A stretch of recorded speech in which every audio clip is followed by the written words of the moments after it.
Bonjour à tous les amis, je m'appelle Francis Scott Key Fitzgerald et aujourd'hui on va faire plaisir à Isa qui m'a beaucoup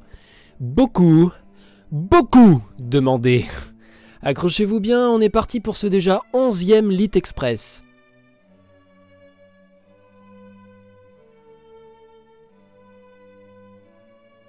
Je suis né en l'an 1896 dans le Minnesota, dans une famille résolument catholique. Cette même famille était présente dans le Maryland depuis 1720. Mes darons m'ont donné les noms de Francis Scott Key, en hommage à mon ancêtre qui portait aussi ce nom, et qui n'a rien fait de moins que d'écrire les paroles de l'hymne américaine. OKLM, mon frère. Ah, mon père, c'était un pauvre type, hein. Une espèce de raté qui dirigeait une petite manufacture de meubles, et ça suffisait pour couvrir les besoins de notre famille. Enfin, ça c'était avant que l'entreprise coule quand mon père a eu 55 piges. Hein. Oh, un mec sympa, hein, avec un vrai code moral, mais ça va pas plus loin. Ma mère, par contre, elle venait d'une famille irlandaise qui a fait fortune à la suite de la guerre de sécession. Ah, c'est un autre level quand même, hein. J'ai toujours été fasciné par les gens riches, par le faste, les paillettes. Ah ça, je peux pas trop me le cacher, ça ferait de moi un gros mytho. D'ailleurs, ma daronne elle-même, elle était déçue de notre situation familiale. Du coup, elle m'a voué un culte toute mon enfance. J'étais un peu l'espoir de la famille. Bon, par contre, paradoxalement, j'ai jamais eu de vraie relation de cœur avec mes parents. Je voyais souvent le négatif à leurs propos, et ça m'a hanté toute ma vie. En 1913, grâce à l'héritage que ma grand-mère nous avait laissé, j'ai pu entrer à l'université de Princeton. Je sais pas si tu vois, mais en gros c'est une des meilleures facs des USA, avec Harvard et Yale entre autres. Je faisais du football, j'ai découvert le théâtre et puis surtout le journalisme. Franchement, c'était la période la plus pépouse de ma vie. J'ai écrit des comédies musicales durant ces années à Princeton, et je pensais qu'à ça, au point de délaisser mes études. Au bout de 2 ans, j'ai tout plaqué.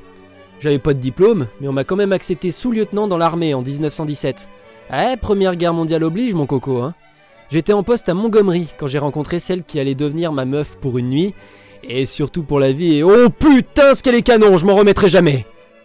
Cette douce princesse répondait au doux nom de Serre, Zelda Serre. Ouais, t'as bien entendu, Zelda, comme la princesse dans le jeu vidéo de Miyamoto. Pour la petite anecdote, Miyamoto admirait beaucoup ma femme, parce qu'elle était aussi écrivaine, en plus d'être le symbole de la beauté américaine au XXe. Et il trouvait le nom de Zelda magnifique, alors il l'a donné à sa princesse. T'y penseras quand tu joueras à Breath of the Wild. Pour en revenir à moi, on allait partir pour l'Europe, mais ils ont signé l'armistice. J'étais sans diplôme, sans expérience professionnelle. À la galère pour trouver du taf, mon frère, je te raconte pas. Du coup, j'ai essayé de vivre de ma plume. Malheureusement, j'ai pas fait que des bonnes rencontres, et j'ai sombré dans l'alcool. Je claquais le peu de fric que j'avais dans toutes les merdes qui passaient, bref, pas terrible quoi. Seule réussite de ma jeunesse, j'ai épousé Zelda en 1920. On a vécu dans le faste avec ma femme, parce que madame avait des exigences. Hein. Je me suis retrouvé endetté de toutes parts, mais tant pis, on vivait bien, fuck le système. Nique ta mère. Littérairement, je suis devenu l'empereur du jazz. La musique, la danse, tout ça prenait des formes nouvelles sous ma plume. Je perpétuais une tradition romantique, j'écrivais l'amour, et il avait les traits de Zelda. Avec elle, il fallait toujours se surpasser et trouver des manières de la séduire pour pas qu'elle aille voir ailleurs. C'était un peu ma hantise pour être honnête. Ah, une femme belle et brillante comme elle. En 1922, on a eu une fille, Frances. Avec ma famille, on a voulu quitter le Nouveau Monde. Destination ? La France. À cette époque, je me lance dans l'écriture de mon plus célèbre roman, Gatsby le Magnifique. On a d'abord vécu en Italie, puis on a très vite rejoint Paris. Zelda et moi, nous sommes enfoncés plus encore dans la dépravation. On buvait, on jetait l'argent par les fenêtres, on écrivait, on baisait. Je suis devenu l'agent littéraire d'un de mes potes aussi, qui avait pas mal de talent. Alors pourquoi pas le lancer, après tout. Oh non, un mec pas trop connu, un certain Hemingway. Ernest Hemingway. J'ai passé la fin de ma vie à errer entre la France, la Suisse, l'Italie, les USA. J'ai affronté les multiples maladies de Zelda, comme les miennes. En même temps, vu notre train de vie, pas de quoi être surpris, hein. Je mettais toujours tout ça en mots d'ailleurs. La Fêlure, court texte publié en 1936, qui raconte ma déchéance. Tendré la nuit sur mes problèmes de couple.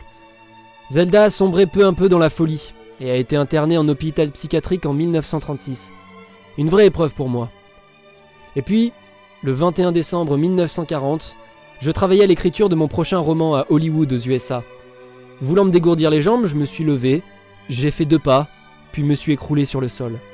Une occlusion coronaire, due à mon train de vie et mon alcoolisme, venait de m'emporter, à l'âge de 44 ans, laissant derrière moi ma femme Zelda, qui ne supportera le deuil que 8 ans de plus, car elle mourra en 48 dans un incendie à l'hôpital psychiatrique où elle logeait. double destin tragique d'une famille de brillants écrivains. Merci d'avoir pris le temps d'écouter ma vie. Continuez à lire. Bonne journée à tous. Et bis à Isa, qui se battait dans les commentaires pour que j'arrive enfin dans un lit express. Ciao à tous.